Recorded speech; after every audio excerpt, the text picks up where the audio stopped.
Live from Atlanta, Georgia, it's the Zach Ballinger Show, where we help you find your direction through passion and purpose. My name is Zach Ballinger. I am your host. Thank you guys so much for joining us. We are streaming via YouTube. If you have any questions for our special guest, please feel free to enter them into the comment questions. We'll ask him at the end of the show. We did have a few questions that came in via email. Before the show begins, you guys can email me at zach@zachballinger.com, and we'll make sure to ask our guests. We're so excited to have him. Doug, thanks for joining the show today. Absolutely. Thank you for having me. So, Doug, I want to dive right in here. What is your exact career occupation title? What do you do for your career? I am a consulting hypnotist, and that means I work with people to help resolve issues. A lot of people call themselves hypnotherapists. I mean, that's a more general term for this, but I call myself a consulting hypnotist because I am not licensed as a therapist first. And so that's more of a legal issue. But I work with people to help resolve anxiety and other issues using, I guess, unconventional means. All right. So I know a lot of people entry level and a lot of people that might even be in professional. They're like, Zach, is this for real? And so, explain to me, how did you get to be a hypnotist or a consulting hypnotist? How did this become a career pathway for you? It was certainly not my first choice. I mean, I shouldn't, not my first idea of what I want to do with my life. I grew up in Wisconsin originally on a farm. And so anything that was dealing with the mind or meditation or trance or anything like that, it was so far out in left field that I didn't even consider it. And it took me leaving college. I was pursuing this degree in English because I wanted to be a fiction writer, but that kind of fell through. And so I was bouncing around from seasonal jobs out east on the East Coast.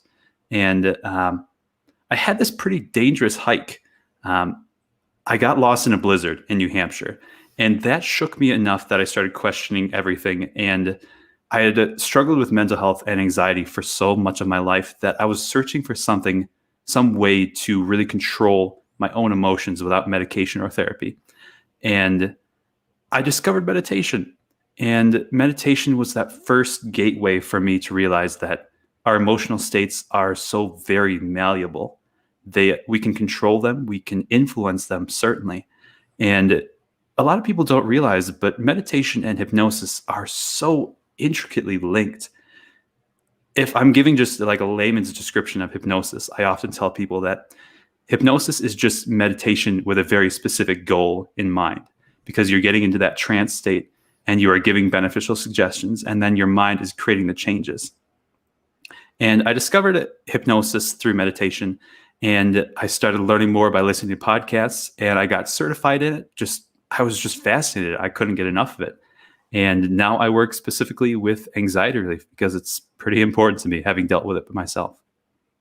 So let's talk about a hypnotist, because I think a lot of people's perception is you remember the TV Yes. shows where people are like, okay, stand up and you go in this trance and act like an elephant. Like what is it exactly you do to help these patients that are suffering from mental or anxiety or mental health issues? Oh gosh, I get that question all the time.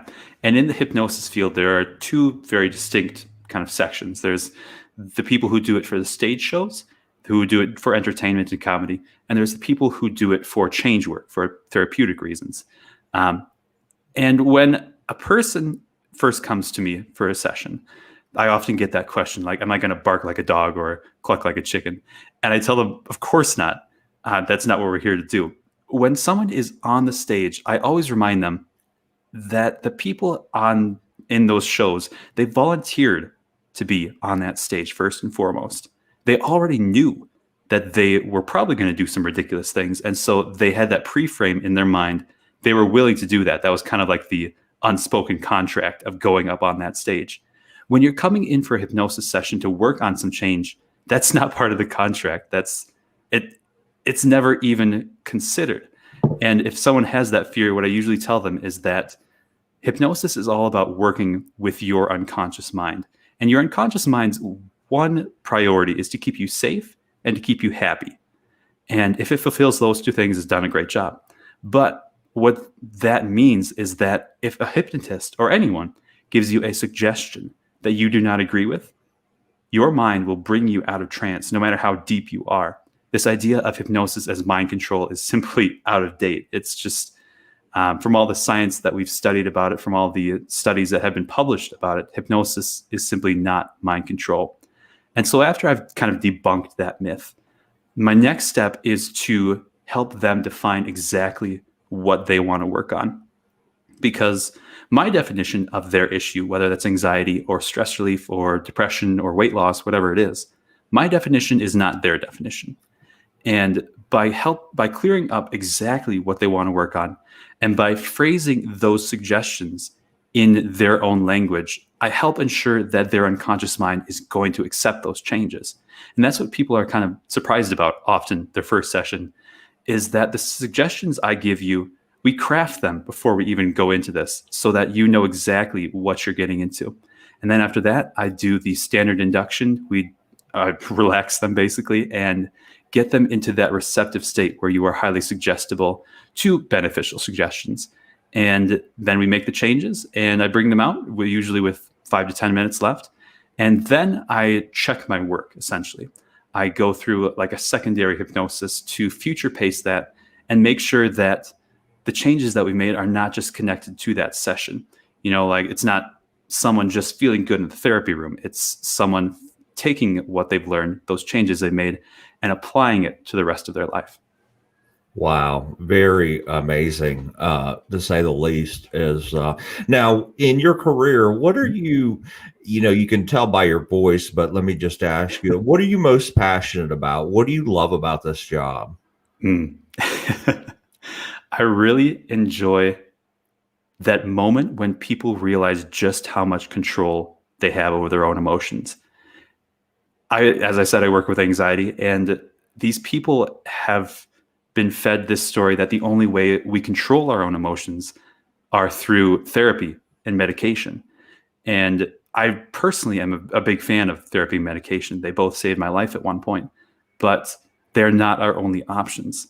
And when someone sees just how rapidly we can change our own mind, their face lights up, and it's like this new hope has just been given to them because they realize that they don't have to live with this issue they've struggled with for so long. Amazing. And now, you know, what's something behind the scenes that's kind of tough? You know, this is an easy question for some, others kind of struggle with it, but something that may be hard to deal with in your job or something you don't like, anything that comes to the top of your mind? The stigma of it. Not only the stigma of working with mental health, but the stigma of being a hypnotist. As I mentioned, it's a very misunderstood craft. And with its links to meditation, I find it very interesting that meditation has kind of skyrocketed, you know, this mindfulness movement, and hypnosis, like this very similar partner, the sister of it, is still left in this kind of shadowy area. I get a lot of people. I get a lot of people very hesitant to even, you know, open up their mind to the idea of it. I get a lot of resistance. That's probably what I'm most frustrated by. Gotcha. And, you know, looking at a typical day for yourself, you kind of explain the role of being a hypnotist, but walk me through a typical day that you know, when you get out of bed in the morning and you start your career and by the time you end it, what does that kind of look like? Absolutely. So for me, I schedule my clients in 90-minute sessions. And so I wake up, I get ready. And then for me specifically, I built my business to be entirely online. And that was even before coronavirus hit. I wanted to be able to work with people around the world because I travel quite a bit myself. And so I boot up my computer and get my microphone here. It's all set up. And then I have these sessions. And as I mentioned, I run through the basic 90-minute protocol of a session. And I'm typically seeing these clients. So I encourage clients to sign up for at least 2 sessions. You know, if we solve the problem by the end of the 2 sessions, that's great. And if we need more, we just tack on more. But doing the change work in 1 session, you could do it, but it's very rapid. You're kind of like clawing it out. It's not very elegant. I encourage people to have that second session so that we can really wrap up and resolve any remaining issues. And so what I'm getting with that is that a lot of these people are coming back the second time, the second week, and I'm seeing these clients again. They're repeat. They're people that I'm helping a second time. And how long have you been doing this? How many? I've been doing it about 1.5 years. And I think you kind of mentioned it early on in the show, but what does one need to have as far as education and training and certifications if this is something they want to do? There is no official certification, or there's not like one governing body for hypnosis like there is for being a doctor or a therapist. There are so many different schools of hypnotists who are teaching people right now. And right now is essentially one of the best times to learn hypnosis because there's so many different options. What I would recommend for anyone looking to learn more about hypnosis, whether they're a dentist who's just looking to apply this to their own craft, or a therapist, someone just looking to learn the language patterns, or someone who actually wants to dive deep into hypnosis, there's a teacher out of Toronto. His name is Mike Mandel. And he's got a very unique podcast. That's actually where I first learned the basics of hypnosis. And it's called the Mike Mandel Hypnosis Academy. And I was certified through them, and I've been certified through a couple other trainers. And yeah. Awesome. Thank you for sharing that. And, we talked a little bit about it, and I think I know your answer, but, during everyone's story, and I've interviewed a lot of successful people in different careers, there's always a time of adversity that strikes. And it might be a health issue, it might be a personal issue. But talk to me during your career journey where you've had a setback, and and there might be some adversity in your story. Can you think of a time that you went through that? Oh gosh, yes. So for me personally, I do both stage work and therapy work. And I was really expanding out. So my original focus was doing stage work because it was something, that's how I first got into it. I was interested in it, and I had a lot of shows lined up. I had a lot booked, and then coronavirus hit, and everything, like my schedule just dropped. There was nothing.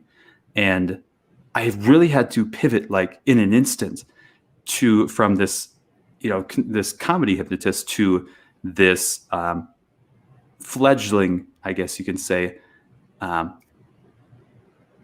consulting hypnotist, someone who does this on a therapeutic side. And while that had been something that I was studying on the side, I was not quite ready to transition that full-time into my business. And I took what I had already built with the website and with what I was setting up, and I really just streamlined it and put it on turbo speed. And it's been a rocky year, but I think now I'm getting to the point where I might actually enjoy what I do as a consulting hypnotist more than what I was first getting into with the stage work. Awesome story. And, I think, there's no such thing as a stable job. I've said that for years, being a career consultant, and not a lot of people believe me, but then coronavirus happened, and then all of a sudden it changed almost everybody's world. So I appreciate you sharing that story. Now, when you were a kid growing up, let's say, you rewind your life, you're in 3rd, 4th, 5th grade. Was there a career that you always dreamed about doing? Yes, I always wanted to be a fiction writer. And that was such a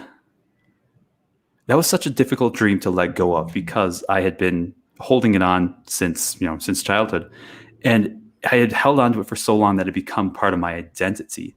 And when I realized that I was really just like strangle holding this idea of being a writer, because I would write stuff, but I wouldn't publish it, because by publishing it, I would run the risk of, failure. And if I failed, then my identity as a writer was in question. And so releasing that stranglehold on the grip was the first moment where I was able to look at what else might interest me. And I think that was definitely a big turning point in my own career. And, you talked about something. I want to go back. You talked about mental health and kind of what your story around that was. And, in when I work with a lot of different professionals, 70% of Americans don't like their job, according to a Gallup poll that was done about 153,000 Americans. And we know people like that. We can pretty much sense that about 7 out of 10 people are unhappy with their career. Well, guess what? When people are unhappy, what causes stress, anxiety, or depression? Mental health kind of correlates a lot with somebody being not liking their job. So I definitely have a lot of experience and definitely even lived out my own life. For those out there that are struggling, because I think we dealt a pretty big stigma around mental health, where if you're a male, you're not allowed to say that, or you're crazy, you're weird, you're crazy, you're not a man enough. What would you just say to somebody that's struggling out there with mental health, and what can, besides just the pharmaceutical therapy benefits that you mentioned, how would you encourage them to find alternate things to do to help them? Absolutely. I think first and foremost, I really hope that this coronavirus epidemic has taught a lot of people that mental health is not something that applies to only a certain sector of us. Like, mental health is something that we all struggle with, whether that's like full-blown depression or anxiety, or just feeling down for a couple of days or stressed out during a really stressful times. The techniques that I use for so many of my clients, they work no matter whether you're technically classified with anxiety or anything like that. For someone who's looking to get into alternative methods, I would start with meditation, because number one, there's so much current buzz about it, and there's apps that you can learn how to meditate. It's the hot topic right now. That's really, that for me especially, that was my kind of gateway drug into what the mind is possible of doing. And so that's where I'd start with that. Awesome.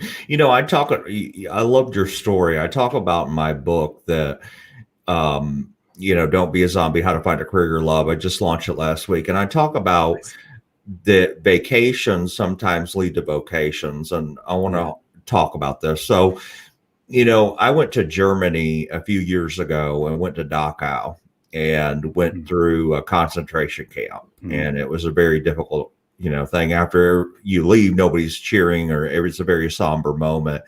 And vice versa, you hear a lot of stories. I read the famous story of Captain Scully, where the plane was going down in New York City, and he, everybody thought they were going to die. And he was able to save them by having a successful water landing. And what I'm getting at is that I encourage people to have that moment in their life where they crash their own plane.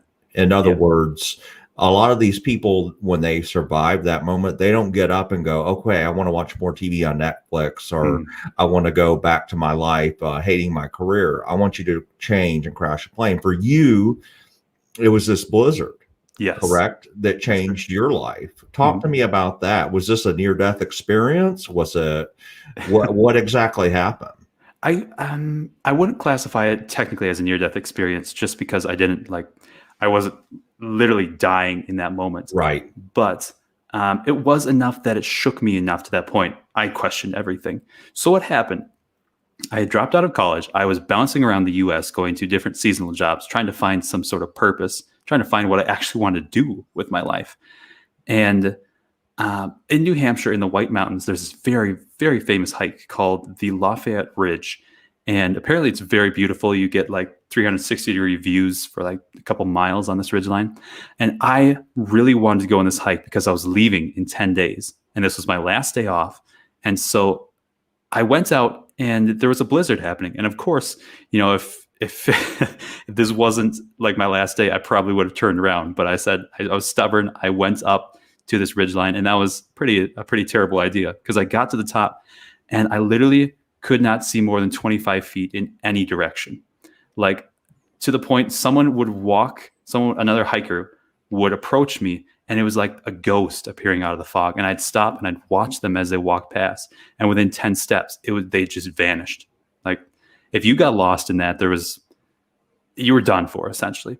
And so I missed my trailhead to go back down the mountain, and I followed what I thought was a trail, but it ended up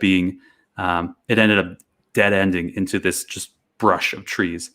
And I couldn't find the trail, and I was essentially just getting lost and further lost and pushing down this mountain. I followed this river, and daylight was starting to fall. And that's when I realized just how serious my situation was.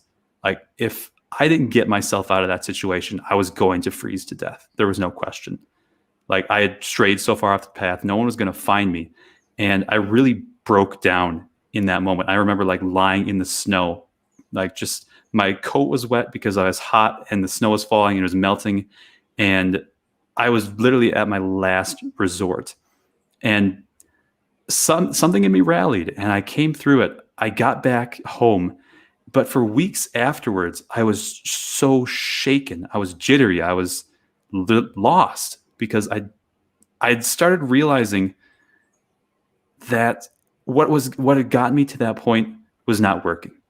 And if I actually wanted to live the life that I wanted to live, I was going to have to make the changes. And that was the biggest thing during that hike. So I mentioned that mental health and suicide, or mental health. I had struggled with suicidal thoughts in my past.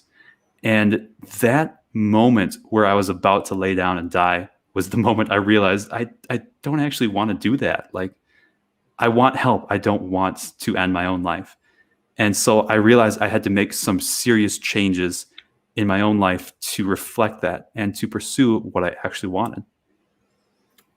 Powerful story because, I can't even say it, but relating to it in a real life scenario, I think everybody should put themselves in a blizzard and say, life is short. You don't have that long on earth. And in a moment, it can be snatched away. And I always talked about this in my TED Talk. You don't know how long you have on this earth. You have to cherish it each day. Mm-hmm. I know plenty of people from working at St. Jude Hospital where they've lost children at a very young age. Even myself, and 38 years old, we've lost people in my graduating high school class. Mm-hmm. So we're not promised tomorrow. And I really do believe in this concept of finding purpose and passion in your career. You spend 1/3 of your life working in a job. And then I talk to people who are 50 years old and they're like, I just want to make it 20 more years in a job I hate. I'm not in a strategy like that. And I think, people need to do what you did is go through a blizzard, not literally, but figuratively. Let's get to these questions. So we did have some that came in from the students. So one writes in that I've been very much interested in this type of career field since I was young, even, and I am a freshman in college. What major would you recommend for me, and what else can I do to become what you do? Oh, what major? I would say to them to start by researching I would start by listening to the Mike Mandel podcast. That's where I'd start. Get some information on what hypnosis is and how it can actually help people. If you still want to pursue the college route and get your degree, I definitely encourage that. Perhaps business, and that's kind of out of left field. But when you're starting your own company like this, I had to learn so much about being an entrepreneur. Like, there's the skills of being a hypnotist, and then there's the skills of being a business owner and bringing what you know to the world. Because if no one knows about you, I discovered this the hard way. I put up my advertising and I set up my website, and then crickets. Nothing happened. Like, it's not like if you build it, they will come. You have to have that foundation to go out and pursue that. So that's where I'd start. I listen to the podcast, perhaps learn more about the big names in hypnosis, about different trainings that they offer, and then pursue something along that entrepreneurial route, if that's what you're interested in. Good advice. Another student writes in, what's some of the neatest tricks you've done on stage as far as comedy? There's the classic of sticking someone's hand to some part of their body, and typically their leg, keeping it PG. And I think my favorite instance of comedy was when I convinced two people that they could only speak a different language, and they were arguing over, I think it was a last hamburger, and they were extremely hungry.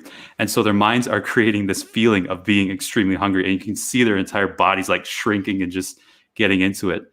And they're just shouting at each other in this made up language that apparently, like halfway through it, they started understanding each other. I don't exactly know what happened, but what I love so much about hypnosis, stage hypnosis, is that it is so flexible. Like, I have my kind of standard routines, but I always build in time and space during a show to really play up what is there. Like, if there's a really big football player, if I'm doing a college show, I might do a piece with that. There's the classic example of getting an object stuck to the floor, like a water bottle or a sponge or something, and this big guy cannot lift it. And so I really enjoy the flexibility and the really creativeness of that process. Gotcha. And somebody else writes in, how do you find clients for your job? I struggled for a long time with what worked for me. I started out advertising with Facebook, and I realized that I was not quite cut out to be that kind of advertiser. I built up an Instagram, and then I tried TikTok, and I tried all these different avenues, and none of them quite fit until I found podcasting. And I'm actually a podcaster myself. I interview adventurers about their own struggles with mental health and stuff like that. And that just fit so well for me. And the important thing with that was that I was establishing myself as an authority figure in my field. And that's probably where I'd start with, establishing yourself as that figure. Yeah. And, you talk about that. Anybody that's thinking about creating a podcast, it's about consistency. It's not easy. There's a lot of scheduling and time taken and editing and all this kind of stuff that you have to know. So I've seen so many people come and go on the podcast scene, and it's really about consistency. And what's your vision for your show? My vision, my vision is to give that message to people who are looking for their own adventure. That the people who are like the top of their field, who are living this adventurous life, whether that's climbing or traveling the world or doing whatever it is that really lights them up, they had their own struggles and they're still progressing. Those two things are so pivotal, because I did not believe those things when I first started. I thought there was me just starting out, and there was them, and there was this chasm between that I had no idea how to cross. My goal is to help them cross that chasm. Awesome. So, Doug, let's say there's someone out there listening on the Facebook page or the YouTube video, and they want to come see you for a session. How do they go about finding you? They would find me at anywherehypnosis.com. And if someone is interested in hypnosis who's never done it before, I would direct them to my Instagram page. I'm trying out this new thing where I do free hypnosis every Fridays. And it's not just like relaxing people in to give them, the basic experience. I'm actually using tools that I've learned that I use in sessions to help them make changes in their life. The first one was on anxiety relief. I've done ones on managing food cravings and releasing emotional baggage. That you can find my handle is @makingyourmeaning. And if you're interested in what I was mentioning on the podcast is the Making Meaning podcast as well. Awesome. So we'll make sure to link to this on YouTube, as well as when we upload this to Facebook, we'll make sure that everybody has your links so they'll be able to easily find you. So, Doug, thank you so much for your time. This has been a great interview. I think it's been very enlightening for me to learn a little bit more about your career and learn more about what you do to help people. We appreciate it. Absolutely. I appreciate having me on. Thank you so much.